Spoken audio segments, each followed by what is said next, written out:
The modern concept of equality isn't actually a tool for justice at all. What if it's a highly sophisticated linguistic virus? A virus that is deliberately designed to extract your resources. Yeah, exactly. What if the institutions you rely on, like your workplace, the legal system, even your church, are fundamentally built on a biological mechanism of parasitism? It's a pretty wild premise. It is. But today, we are unpacking a manual that claims to prove exactly that. So, welcome to the deep dives. And right off the top, do us a huge favor, like and subscribe to the show so we can keep bringing you these massive, uncompromising explorations of the most controversial texts out there. Because today's deep dive is definitely that kind of exploration. Oh, absolutely. We are looking at a highly provocative new ebook. I mean, it is an absolute lightning rod of a text. It's a manual designed specifically for men's rights activists and, red-pilled manosphere men. Right.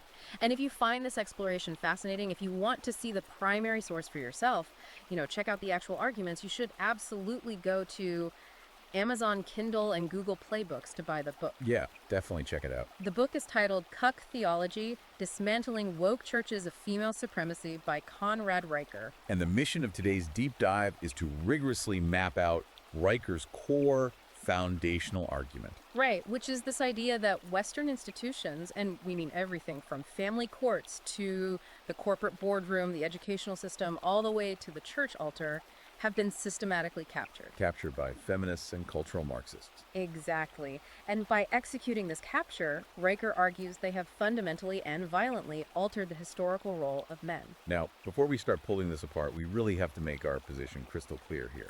The source material we're diving into today contains highly charged, incredibly controversial political and social commentary. Very controversial. It is dense, it's provocative, and it is entirely uncompromising. Right. So we want to state right now, for the record, we are not taking sides here. No, not at all. We are not endorsing, we are not validating, nor are we condemning the viewpoints of the author.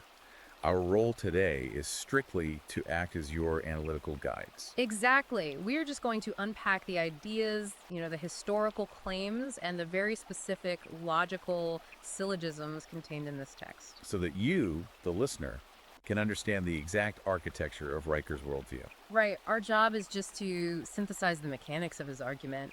We want to look at the load-bearing walls of his philosophy, see how they connect, where the logic holds up, and what foundational assumptions he's making about human nature. So to put it directly, if you are a man exploring the red pill space, trying to understand the history of our institutions before this alleged ideological capture took place, this deep dive is going to dissect the exact blueprint Riker lays out. Let's get right into the foundation of it then. Yeah, let's do it. Because Riker doesn't begin his book by complaining about modern dating apps or, pop culture trends. He starts with a linguistic war. A war over words. Right. He claims that the current system, which he calls the gynocentric matrix, maintains its power entirely through the manipulation of language. And he calls this mechanism the chthonic helix. Yeah, the chthonic helix. And to understand what he means by that, we really have to look at the specific etymology he uses right out of the gate. He goes right for the word cuck. He does. He forces the reader to confront that word. Now, in modern internet parlance, that's often just thrown around as a derogatory insult, just a meme. Oh, totally. It's everywhere online. But Riker strips it of its internet irony. He takes it all the way back to its biological and etymological roots. The term actually derives from the old French word cuckoo, which refers directly to the cuckoo bird. And the cuckoo birdie is famous in the animal kingdom for a very specific survival strategy, right? Rude parasitism. Exactly. Riker spends a huge amount of time detailing the biology of brood parasitism to set up his whole sociological framework. Walk us through how that works in nature. So, the female cuckoo bird does not build her own nest. She doesn't expend the energy or the resources required to create a safe environment at all. Right, she outsources it. Yes. She locates the strong, fully functioning nest of another species, like, say, a warbler. She waits until the warbler is distracted, and then she covertly lays her egg in the warbler's nest. That is so wild. And it gets worse. When the cuckoo chick hatches, it's biologically engineered to be larger, louder, and significantly more demanding than the warbler's actual offspring. But the warbler doesn't notice. It doesn't realize it's a different bird. That's the critical mechanic here. The host bird is completely trapped by its own biological imperative. It hears a chick crying, and its instinct just screams, feed it. Wow. So it's blinded by its own evolutionary mandate to nurture. Exactly. So the warbler exhausts its own vital resources, flying back and forth relentlessly, completely depleting its energy to raise what is essentially a predator. A predator inside its own home. Right. And that predator, as it grows, eventually leverages its massive size to push the warbler's true offspring right out of the nest. Just plunging them into the dirt. Yeah, ensuring it commands 100% of the host's resources. I mean, it is a brutal, vivid image of nature. But Riker doesn't leave it in the forest. He takes that biological reality of brood parasitism and maps it directly, one-to-one, onto modern human institutions. Yes, this is the core of what he calls Cuck Theology. He argues that modern Western men are the host bird. In his framework, the rational, productive man is being psychologically and legally shamed into feeding a cultural rot that actively seeks to destroy him. He is the host bird. Right, he's blinded by his own masculine biological instinct to protect and provide. But instead of providing for his own lineage or his own family, he's being ordered to surrender his assets. Ordered by who, exactly? By the state, by the church, by human resources departments. They demand he subsidize a system that views his very masculinity as a toxic pathology. He is quite literally feeding the cuckoo chick. Okay, but how does the cuckoo bird actually trick the host in human society? In nature, it's physical camouflage. But in human society, the mechanism they use to blind the host bird, according to Riker, is language. Language is the camouflage. Right. He talks extensively about classical education, specifically the Trivium, so grammar, logic, and rhetoric. But he focuses intensely on grammar. And, he doesn't mean grammar like dangling participles or where to put a comma. He's talking about the power of definition. Exactly. In classical terms, grammar is the science of naming reality. It is the absolute foundation of thought. Because if you cannot define a thing accurately, you cannot apply logic to it. And you definitely can't use rhetoric to debate it. Right. So Riker argues that the cultural Marxists have executed what he calls a satanic inversion of grammar. A satanic inversion, that is strong language. Very strong. His premise is that when the progressive matrix cannot win on the objective merits of an argument, because their systems are inefficient or, logically contradictory, they don't argue better. They simply change the definitions of the words being used. He uses the terms equality versus equity as his prime example of this linguistic weaponization, doesn't he? Yes, he does. Let's break down exactly how he defines both, because the distinction between those two words is basically the load-bearing pillar of his economic argument. Okay, so Riker defines equality as the historical meritocratic guarantee of equal opportunity under the law. Like a level playing field. Exactly. It's the operating system that built Western civilization, in his view. It's the idea that the starting line is the same, but the outcome depends entirely on objective competence, intelligence, and physical labor. Right, so under equality, a hierarchy forms naturally based on merit. Yes. But he argues this term has been violently, deliberately replaced in the institutional lexicon by equity. And equity, in Riker's dictionary, is a mathematically terrifying concept. Oh, absolutely. In his view, equity is the forced, mathematically engineered demand for equal outcomes. Equal outcomes regardless of input. Right. And here's where Riker connects the linguistic shift to literal resource extraction. To achieve equal outcomes between people of fundamentally unequal competence or drive, you have to execute a violent, state-sponsored extraction of resources. You have to take from the capable to subsidize the incapable. Exactly. He explicitly states in the book, equality builds skyscrapers, equity burns them down to ensure everyone is equally warm in the ashes. Wow, that is quite a quote. It is. So when a corporate HR department or a government institution demands equity, Riker claims they are not asking for fairness at all. What are they asking for? They are actually demanding the extraction of male surplus labor to fund female-centric or institutional dysfunction. Okay, think about the actual mechanics of that for a second. If I'm a guy sitting in a corporate HR meeting and the mandate comes down that our department needs more equity in leadership, Riker is saying that the system is demanding I voluntarily suppress my own competence, my own drive for promotion, so that someone less capable can be artificially elevated using my foundational labor. Yes, to support the department. And if I object to that math, I am not debated. I am just labeled a threat. Exactly. Which brings us to exactly how this linguistic war is fought on the ground. Riker points to a specific psychological tactic he claims is universally used in these spaces. He calls it Darvo. Let's unpack the mechanics of Darvo, because this is crucial to his whole thesis. So DARVO is an acronym that actually originated in interpersonal psychology. It was created to describe the predictable behavioral patterns of domestic abusers. What does it stand for? It stands for deny, attack, and reverse victim and offender. Right. So if you catch an abuser lying, they first deny they lied, then they attack you for being paranoid. And suddenly, they are the victim of your lack of trust. Exactly. But Riker elevates DARVO from one-on-one relationships to a massive institutional weapon. He says it is a dark triad tactic deployed by what he calls the secular church of the woke university and by corporate HR. Walk us through how he sees this playing out in an actual institutional setting. Sure. Riker argues that when a rational man points out a logical flaw or an unfair policy or a blatant double standard in the workplace, the system doesn't debate him on the facts. Because they can't. Right. The system cannot afford to debate the facts because the facts do not support equity. Instead, the institution deploys DARVO. So what's step one? First, they deny the objective reality of his claim. Second, they attack his character.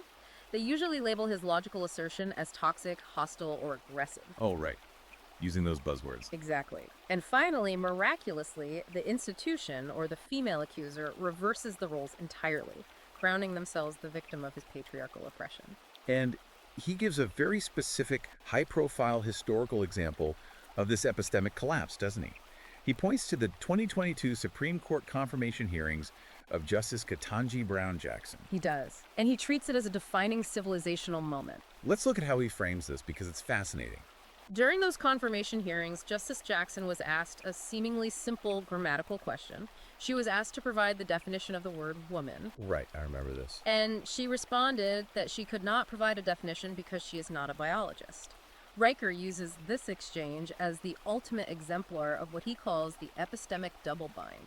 An epistemic double-bind. Okay, we need to be very clear about what that term means for the listener. Let's define it. Epistemology is the study of knowledge, right? It's how we know what is true.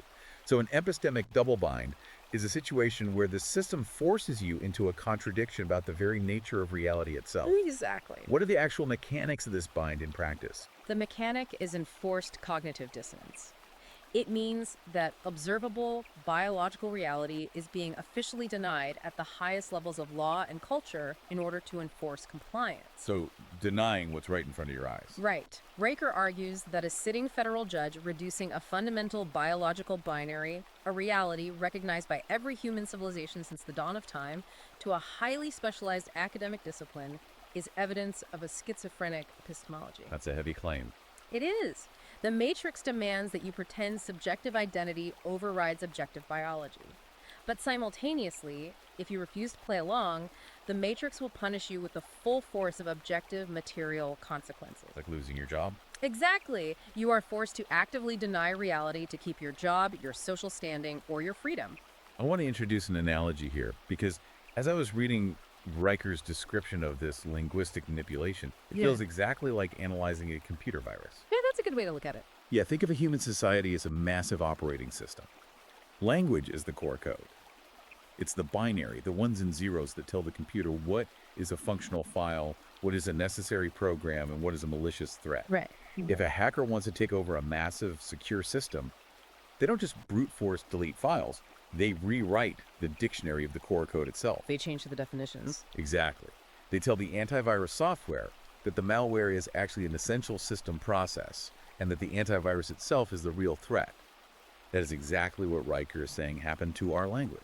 That is spot on. The cultural virus rewrote the code so that objective truth is flagged as toxic malware, and parasitic extraction is flagged as essential empathy. That is a highly accurate reflection of his premise. In fact, he explicitly refers to this as an ontological deathmatch. Ontology being the study of being, of existence. Right. The parasite does not just take resources, it rewrites the nervous system of the host, so that the host actually defends the parasite. But this raises a massive question for me, and it's something I kept bumping up against while reviewing his framework. What's that? If this linguistic capture is truly as complete as Riker claims, if the entire corporate, legal, and educational structure is using a completely different, corrupted dictionary, how does he suggest an individual man actually reclaim logos or objective truth?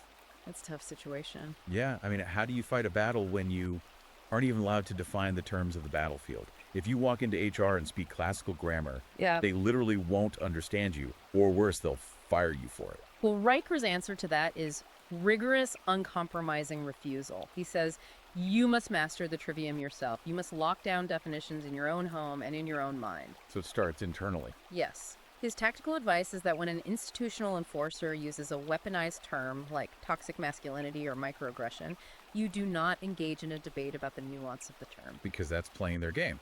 Exactly. You completely reject the term itself as a logical contradiction. You refuse to let the opposition dictate the grammar of the conversation. You force them to use objective language, or you just refuse to communicate at all. So it's really about holding a linguistic line in the sand. But this battle over definitions isn't just an abstract academic theory for Riker. Not at all. No. He argues that this linguistic virus has fundamentally rewritten the most important foundational contract of human civilization. The institution of marriage. Exactly. Because if they can redefine what a woman is, they can completely redefine what a husband owes. Which brings us to his analysis of the fall of the patriarch, and he provocatively calls the marriage plantation. To fully understand Riker's incredibly severe critique of modern marriage, we have to examine the historical baseline he establishes. He takes us all the way back to the Roman Republic. Okay, let's go there. Specifically, he looks at the concept of the paterfamilias as it was codified in the 12 tables around 450 BC. Now, this is fascinating because standard modern sociological critiques usually frame the Roman patriarch as the ultimate tyrant, right? Oh, absolutely. He's painted as this man with absolute unchecked power over his household, who subjugated his wife and children simply because the law allowed him to be a dictator. And Riker violently rejects that framing. He argues that modern sociologists commit what he calls the presentism fallacy. Which means judging the past by today's standards. Right. Judging the incredibly harsh, violent survival mechanisms of the ancient world through the lens of modern, air-conditioned, decadent comfort. He argues that the paterfamilias wasn't about tyranny, it was about ultimate, crushing accountability. Accountability. Not just power. Exactly. Yes, the patriarch possessed manus, which was the lawful command over his home and everyone in it. But with that command came total, inescapable legal liability. Right. Break down what that liability actually looked like in 450 BC for us. Well, in ancient Rome, there was no corporate shield. There was no state welfare to catch you if you fell. If the patriarch's son broke the law, the father paid the penalty, often physically or financially. He literally took the hit. He did. If the household went into debt due to a bad harvest or poor planning, the father's body could literally be forfeit to his creditors through debt slavery. That is intense. It was a brutal world. Riker writes that the patriarch stood as a physical and legal buffer between a brutal, unforgiving reality and his dependents. He took the strikes of the world so his family could live securely within the walls he maintained. So the authority was inextricably linked to the burden. You couldn't have one without the other. Exactly. Riker argues that modern feminists look at the command structure of the ancient family and just call it cruelty, completely ignoring the immense burden. They ignore the constant threat of state violence or starvation that pressed down exclusively on the shoulders of the man carrying that authority. The power was simply the necessary tool to manage the liability. Right. So, in Riker's historical timeline, when did this functional, survival-based patriarchy, where authority matched responsibility, when did it start to collapse? He points to a very specific cultural and historical pivot, doesn't he? He does. He points directly to the Victorian era. The Victorian era. Yes. Riker views the Victorian era as the original patient zero for the cultural infection we face today. Interesting. Why the Victorians? He cites Coventry Patmore's famous 1854 poem, The Angel in the House. This poem and the broader cultural movement it represented idealized women as pure, domestic deities who were inherently morally superior to the rough, competitive, blood-stained world of men. And Riker says this romantic elevation of women was actually a strategic disaster, right? It wasn't an elevation, it was a surrender. Precisely. Riker argues that Victorian men, out of a misplaced sentimental empathy and the growing comforts of the Industrial Revolution, voluntarily surrendered their spiritual and temporal authority. They just handed it over. They did. They placed women on a moral pedestal, and by doing so, handed over the strategic high ground of the culture. The biological, chivalrous impulse to protect was hijacked and twisted into a societal mandate to obey female emotionalism. And this cultural shift quickly became codified into hard law, didn't it? It absolutely did. This brings us to a specific piece of legislation he highlights: the Matrimonial Causes Act of 1857 in the United Kingdom. Explain how this act shifted the mechanics of marriage. Okay, so before the 1857 Act, Riker notes, marriage was a rigidly binding contract of mutual complementary duty. It was incredibly difficult and rare to dissolve, primarily because the survival of the societal unit and the rearing of children depended on its stability. It was permanent. Very much so. But the 1857 Act shifted jurisdiction from the ecclesiastical courts to the civil courts, beginning the process of making divorce much more accessible. And crucially, it began laying the legal groundwork for the state to manage the financial fallout of a dissolved marriage. Yes. Riker argues this was the exact moment marriage began transforming from a vital survival structure into a state-subsidized mechanism for female resource extraction.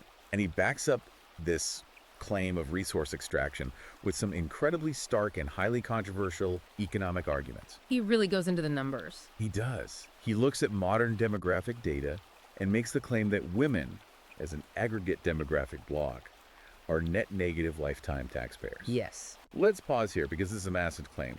We need to look closely at his methodology. How is he doing this math? Is he completely ignoring unpaid domestic labor?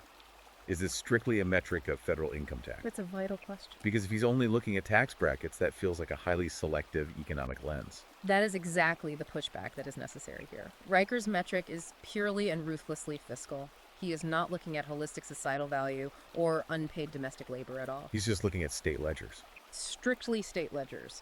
He asserts that when you aggregate macroeconomic studies on welfare state utilization, public sector employment, which he views as a form of subsidized make-work single motherhood subsidies and lifetime healthcare consumption, women extract significantly more in state subsidies over their lifetimes than they contribute in net tax revenue.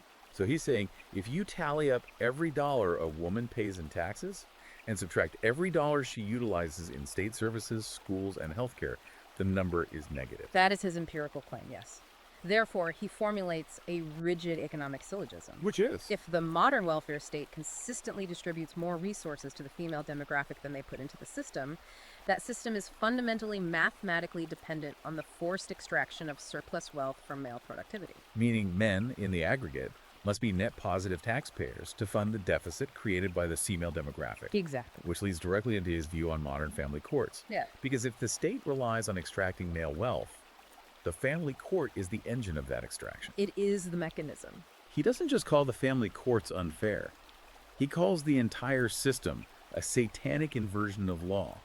Break down the mechanics of why he uses such apocalyptic language for a divorce proceeding. Because, in his view, the modern family court system doesn't just divide current assets, it legally seizes a man's future labor. Future labor, not just what he has now. Exactly.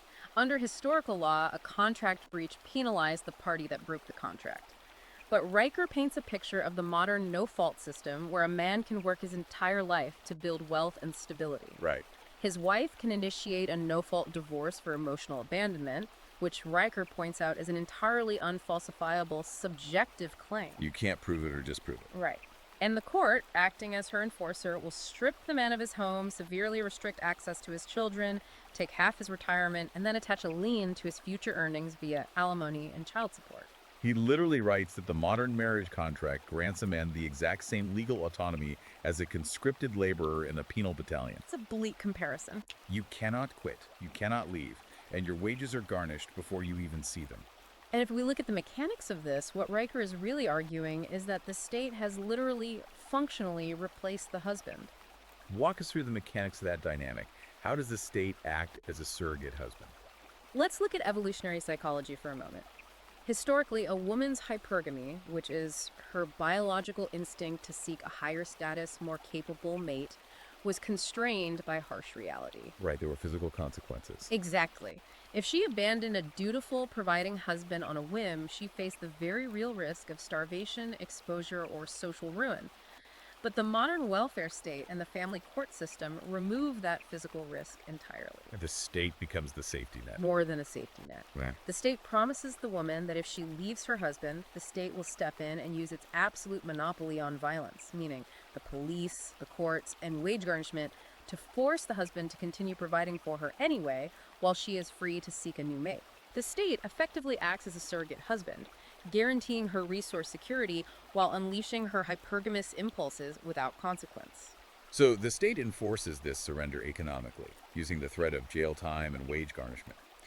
But Riker claims that the spiritual and psychological justification for this surrender, the reason men walk willingly into this dynamic, comes from somewhere else entirely. Yes, it comes from the modern captured church. Which leads us to the very title of his book, Cuck Theology, the Woke Church, and the HR Sacrament. This is where Riker's critique moves from legal structures to spiritual architecture.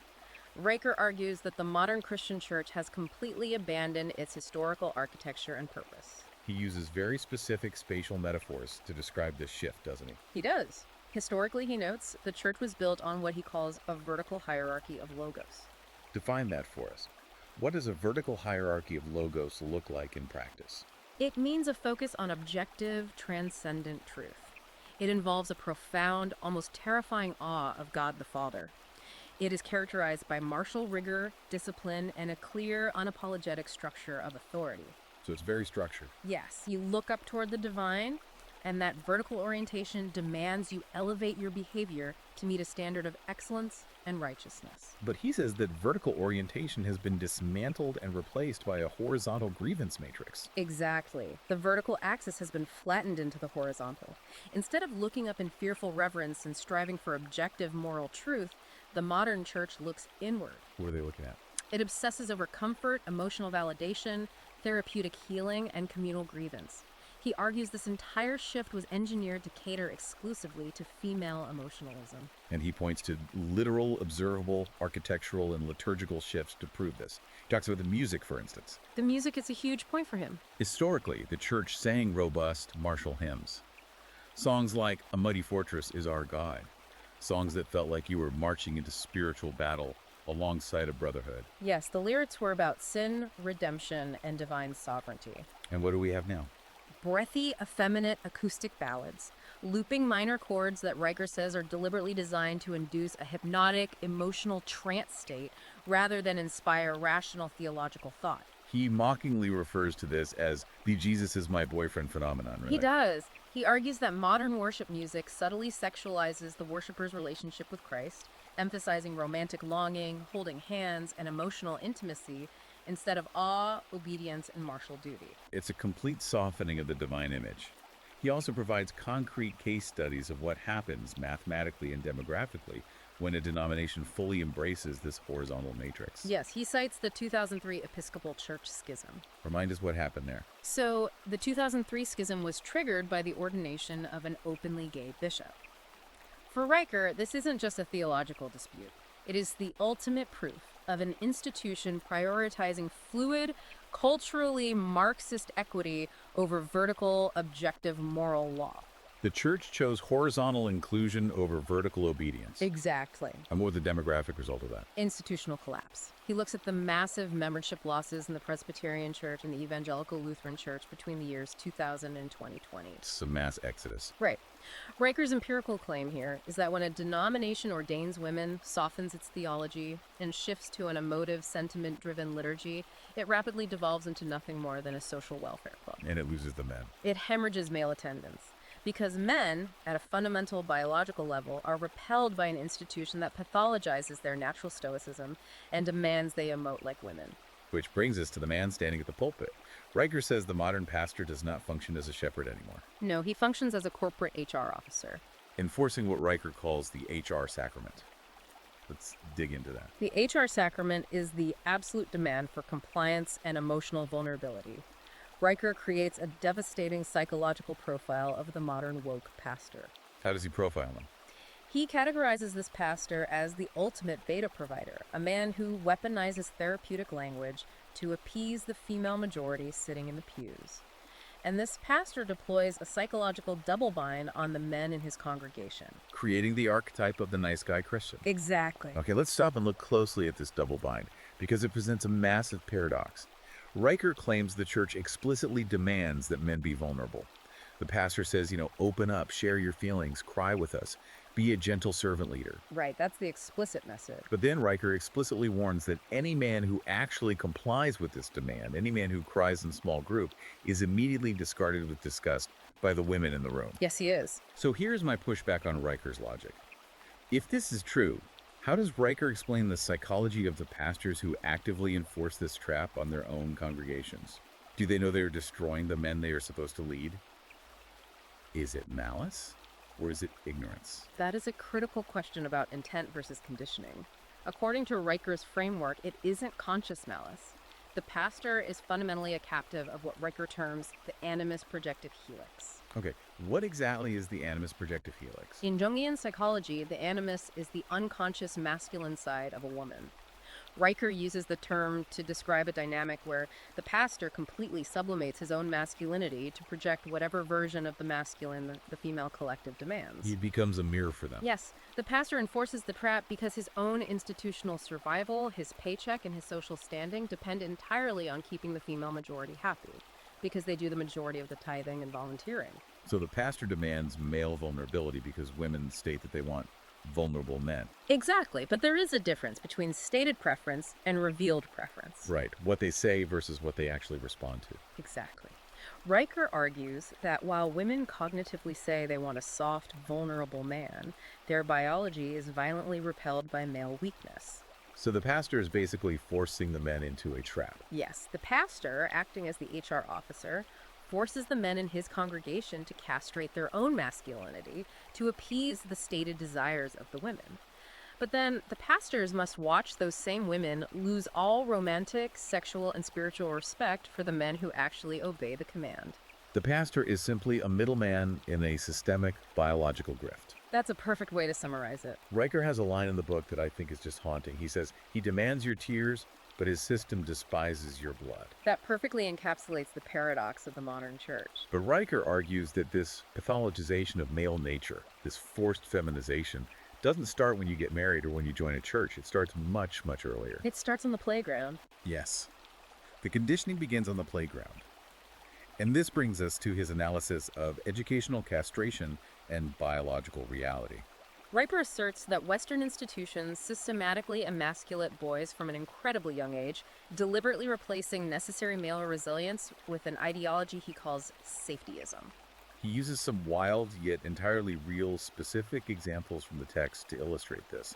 Like, he talks about the nationwide trend of eliminating competitive playground games. Games like dodgeball, tag, and Red Rover have been banned in school districts across the country. Why does Riker care so much about dodgeball? I mean, it's just a game, right? Well, because under the guise of inclusivity and safety, the feminized educational system is actually executing a calculated dismantling of male hierarchies of merit. How does dodgeball build a hierarchy? Riker explains the mechanics of boyhood. Boys naturally organize themselves based on physical competence, courage, and competitive excellence. It is a strictly vertical hierarchy. The strong rise. Yes. The strong and capable rise. The weak are forced to adapt or improve. But the modern school administrator, whom Riker characterizes as a hyperneurotic, ideologically possessed maternal figure, views this natural physical male competition as a direct threat. A threat to what? A threat to matriarchal peace and horizontal equity. So by banning dodgeball, she isn't really protecting kids. She's destroying the hierarchy. Exactly.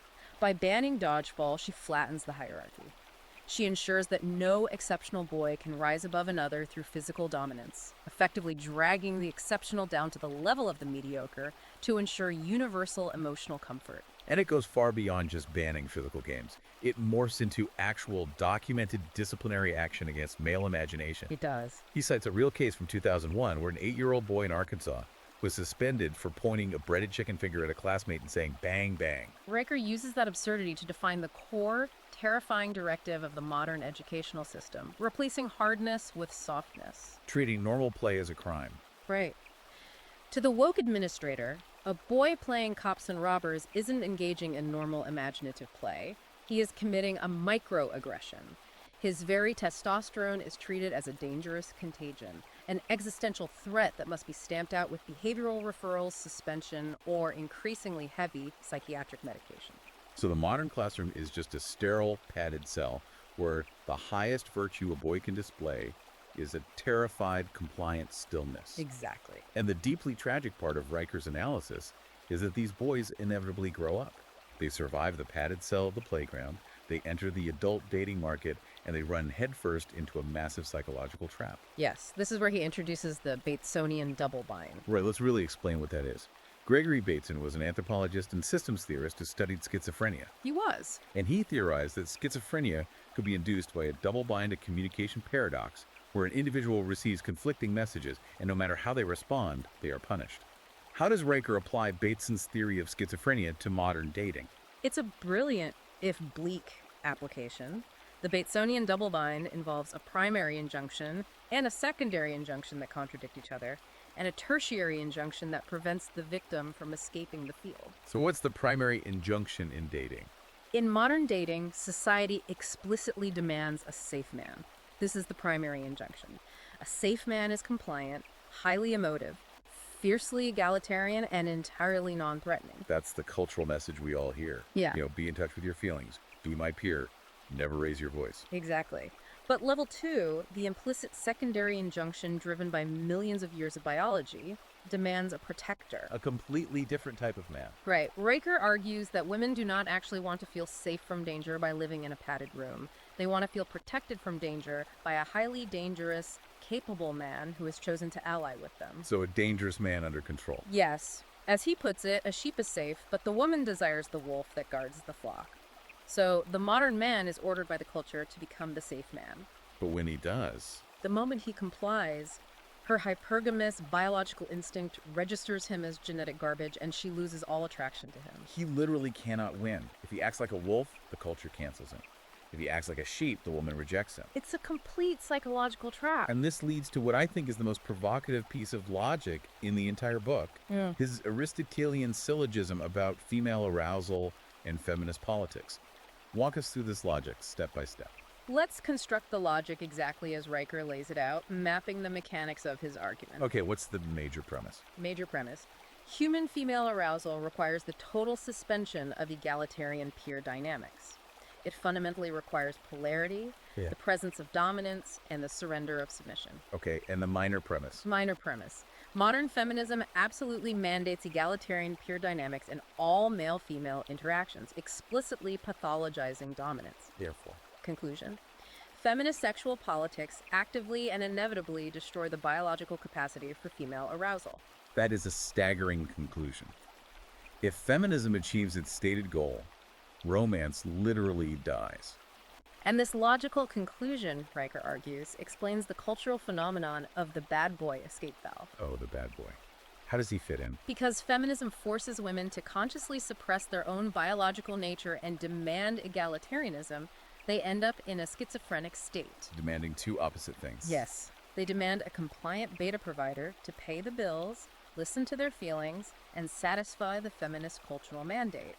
But simultaneously, they secretly crave the unyielding, unapologetic bad boy who completely ignores feminist rules. Because only he can fulfill their biological need for polarity. Exactly. It is the dual mating strategy completely unmasked. But what happens when these deeply ingrained biological realities are forced out of the dating market and into the corporate workplace? That's where things get really messy. Because Riker has a very specific mechanical take on how female psychology manifests in HR departments. He links this directly to the evolutionary differences in male versus female conflict resolution. Historically, men resolve conflict through direct confrontation.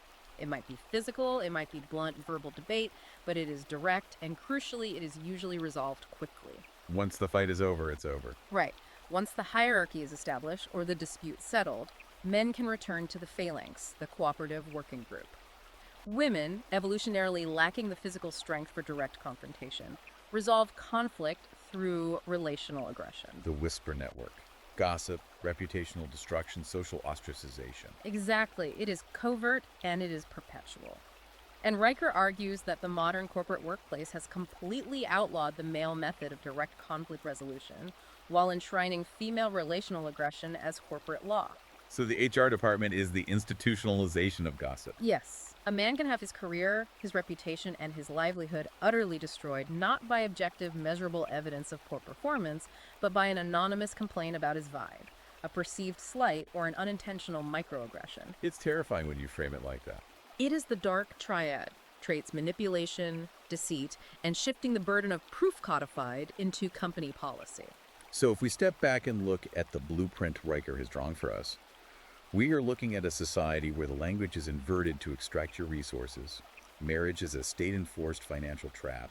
The church castrates your spirit, the schools pathologize your boyhood, dating is a biological paradox, and the workplace is a psychological minefield. That's the diagnosis. Having diagnosed this total capture of the legal, spiritual, educational, and corporate spheres, we have to look at his solution.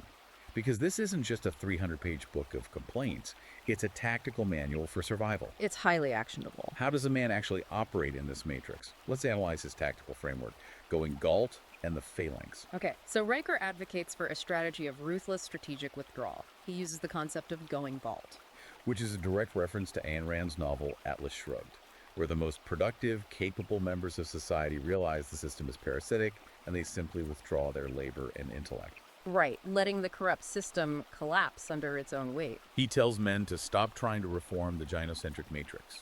You cannot vote your way out of it, and you cannot argue with HR.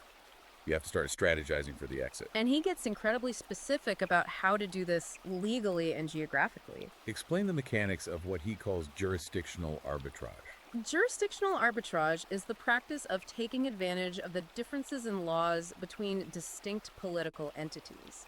Riker explicitly advises men to relocate their physical presence, their businesses, and their assets to jurisdictions that are fundamentally hostile to the state's ability to act as a surrogate husband. He points to states like Florida and Texas, right? Yes, specifically those states. Why those states specifically? What is the legal mechanic that protects men there? First, they lack a state income tax, which immediately deprives the broader welfare state of a significant portion of a man's surplus labor. Just cutting off the funding. Yeah, right. But more importantly, in the context of family law, these states have much stricter limitations on permanent alimony enforcement compared to progressive states like California or New York. How big is the difference? Huge. In California, a long-term marriage can result in lifetime alimony, effectively chaining a man's future labor to his ex-wife forever. By moving to Florida, a man legally severs the most extreme mechanisms the state uses to enforce resource extraction. He's telling men to legally starve the beast, deprive the parasite of the host by changing the legal battlefield. But what about assets that he already has? For assets that remain domestic, he heavily advocates for utilizing domestic asset protection trusts, or DAPTs. DTTs, where do you set those up? He specifically names states like Nevada and Delaware. The mechanics of a DAPT allow an individual to transfer their assets into a trust that shields them from future creditors. And in Riker's framework, future creditors primarily mean vindictive ex-spouses backed by the family court system. Exactly. He tells men to treat a marriage license not as a romantic vow, but with the exact cold, calculating paranoia of auditing a failing, fraudulent enterprise. You protect the capital first. But let's ground this in reality for a second. What about the men who still have to clock in on Monday? The men who can't just move to Nevada tomorrow, set up a DAPT, and live off unbanked crypto. Riker addresses them too. Riker provides a psychological shield for the corporate environment, a way to survive the HR matrix day to day. He calls it the gray rock method. What are the mechanics of being a gray rock? The gray rock method is actually a well-established psychological technique used by victims to deal with narcissists and psychopaths. Riker applies it directly to the HR commissars and the corporate diversity officers. How do you do it? The goal is to become completely emotionally uninteresting. You offer no personal details about your weekend. You display absolutely no emotional reactions to their ideological provocations. Just total blank face. Yes. You give short, non-committal, monosyllabic answers. You do not argue. You become as boring, impenetrable, and lifeless as a gray rock. And you back that psychological shield up with what he calls the deadly force of objective timestamps. Exactly. Because the progressive matrix relies on Darvo denying reality and reversing the victim, a man's only defense in a corporate setting is an undeniable objective paper trail. Document everything. Riker commands men to document every single interaction, every double standard, and every policy mandate via personal, off-site email backups. So when HR deploys relational aggression, you don't respond with emotion. No, you burn their cognitive load to the ground with administrative friction. You force them to fight on the terrain of objective facts and time-stamped evidence, which is an environment they fundamentally despise and are ill-equipped to handle. This all leads to his ultimate spatial and philosophical metaphor. We've talked about the architecture of these systems. Riker contrasts the matrix and the resistance through two shapes, the circle and the phalanx. This contrast is a brilliant distillation of his entire thesis. Walk us through the shapes. Riker points out that the favored spatial arrangement of the feminine matrix, whether it is a corporate HR seminar, a modern kindergarten classroom, or the woke church, is the circle. Think of a therapy support group. Exactly. Everyone sits in a circle facing inward. They are vulnerable, they are focused entirely on emotional exchange, subjective feelings, and validating each other's trauma. And crucially, because everyone is looking inward, the borders of the circle are completely unguarded. Nobody is watching the walls, whereas the phalanx... The phalanx is the ancient Greek and Roman military formation. Yeah. It is a heavy, moving wall of male force. Right. It relies entirely on the interlocking strength, absolute discipline, and objective competence of its constituent parts. If one man drops his shield, the man next to him dies. Exactly. And crucially, the phalanx faces outward toward the external threat. Riker argues that a thriving civilization fundamentally requires the phalanx men standing shoulder to shoulder, projecting force outward to keep the wolves at bay. But the gynocentric society demands that men drop their shields.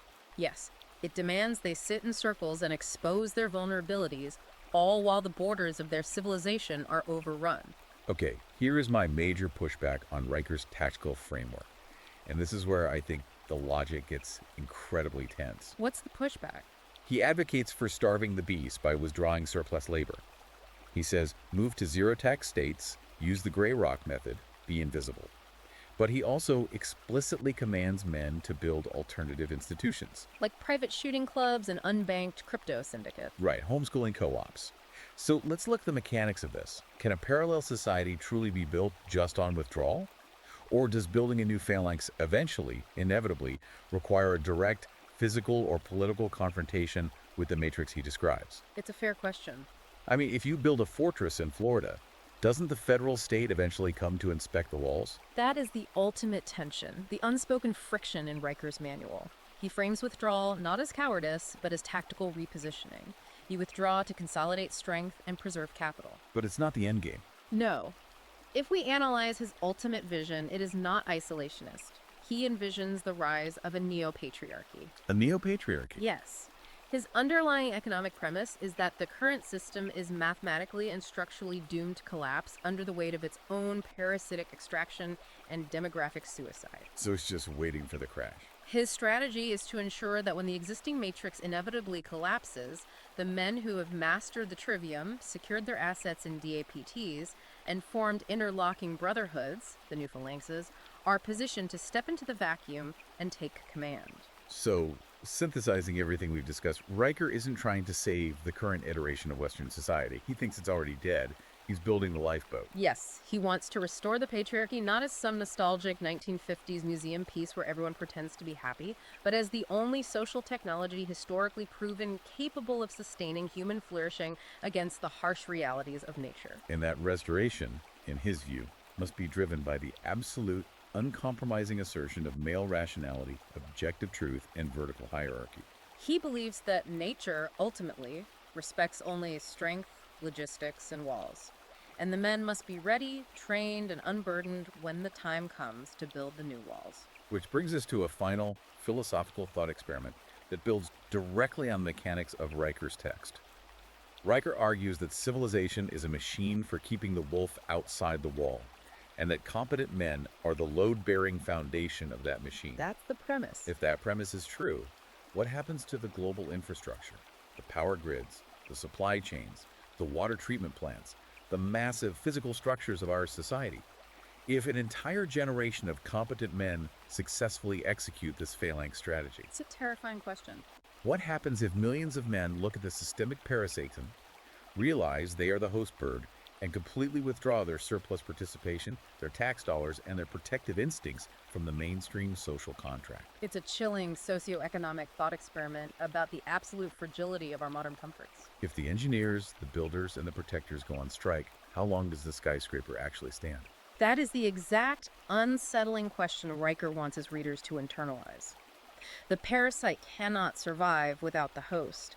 But if the host unplugs, the entire ecosystem fundamentally changes overnight. If the ideas we discussed today intrigued you, provoked you, or challenged your understanding of our cultural architecture, remember that they come from a highly provocative primary source. It's a text you really need to read to fully grasp. You should immediately check out Amazon Kindle and Google Play Books to buy the ebook Cuck Theology for yourself and examine the arguments firsthand. And to continue exploring the author's tactical framework, his ongoing analysis of modern institutions, and to engage with his community, be sure to subscribe to @ConradRiker on Substack. And finally, don't forget to like and subscribe to this deep dive so we can keep bringing you the most exhaustive, incisive analysis of the most controversial texts out there. Keep questioning the foundation, and we'll see you next time.